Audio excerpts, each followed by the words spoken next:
တရွာတပုတ်ဆန်ဆိုသလိုပေါ့နော်ပြောစရာလေးတွေရှိပါတယ်ပြောပြမယ်ပေါ့နော်တသားကအိမ်ကတသားလေးကသူကမနဲ့ဆိုရင်သူကကြက်ဥပလာတာစားတာကိုကြိုက်ပါတယ်တခါကျတော့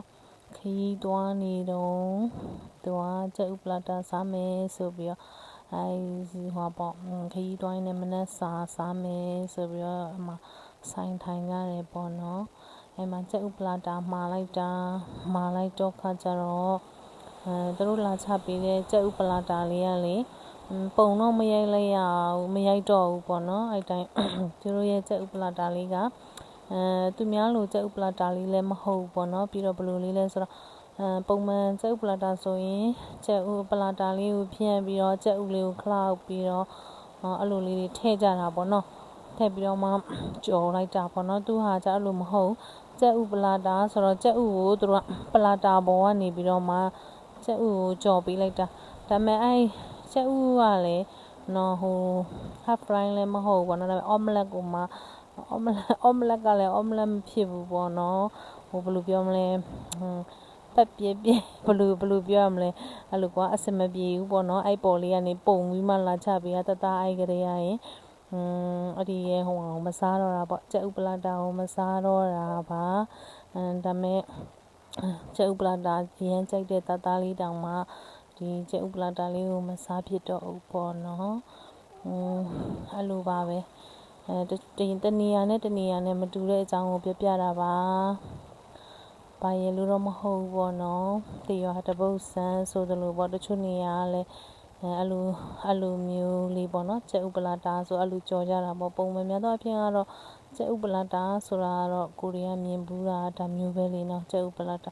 အခုကျတော့မှနည်းနည်းထူးဆန်းနေရပေါ့နော်နောက်ထပ်တစ်ခေါက်ရှိသေးရဲ့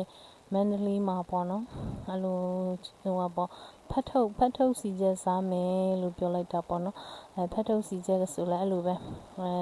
ကိုရီငယ်တုန်းကရင်စားခဲ့တာဖတ်ထုတ်စီချက်ဆိုတာဖတ်ထုတ်အတုပ်ပေါ့လေပြောမယ်ဆိုရင်တော့ဖတ်ထုတ်စီချက်ဖတ်ထုတ်ရေးပြောအဲ့လိုရှိတာကိုရီးယားအဲ့နဲ့ဖတ်ထုတ်စီချက်လို့မှာလိုက်တော့ तू ကဖတ်ထုတ်ကိုစီချက်ဖတ်ထဲမှာလားဆိုတော့ကိုကနားမလည်ဘူးပေါ့လေစီချက်ဖတ်ဆိုတာဘာကိုပြောချင်တာလဲပေါ့ပြီးတော့မှဟာနဲ့ရတဲ့ပေါ့အဆင်ပြေတယ်လို့မှားလိုက်တာပေါ့ဖတ်ထုတ်စီချက်သူတို့ရဲ့ဖတ်ထုတ်စီချက်ကဘယ်လိုလဲဆိုတော့ကိုကမသိဘူးလေအဲ့နဲ့ဖတ်ထုတ်စီချက်ကိုလာချပြီးတော့မေးရဖတ်ထုတ်စီချက်ဆိုတာတဲ့ပေါ့စီချက်ကတက်တဲ့ဖတ်ထုတ်ကအဲ့ဆိုဖတ်ထုတ်ကနဲမှာပေါ့လေစီချက်ရောပါမှာဆိုတော့ဒီတိုင်းဆိုရင်တော့ဖတ်ထုတ်ဘက်ကများမှာဒီတိုင်းဆိုရင်စီချက်ကစီချက်ပါတယ်ဆိုရင်သူကဖတ်ထုတ်ကနဲသွားမှာဆိုတော့ကိုကလည်းဘယ်လိုလဲမသိဘူးနားမလည်ဘူးပေါ့နားမလည်တော့မှားကြည့်လိုက်တဲ့အခါကျတော့ဘယ်လိုဖြစ်နေလဲဆိုတော့လေစီချက်ခောက်ဆွဲဘက်ကိုသူကပြောတာကိုနားလည်ထားတာဖတ်ထုတ်စီချက်ဆိုတာဒီတိုင်းလိုမျိုးစီချက်ကလေးဖတ်ထုတ်စီချက်ဆိုဖတ်ထုတ်အတုပ်ပေါ့လေခုနားလည်ရဒါမဲ့သူကဖတ်ထုတ်နဲ့စီချက်နဲ့ရောပြီးမှလာချပေးရပေါ့လေအမျိုးအထွေပေါ့တွေ့ရတာပေါ့နော်ဘဝတုတလည်းရတယ်ပေါ့ကဲအားလုံးကိုကျေးဇူးတင်ပါတယ်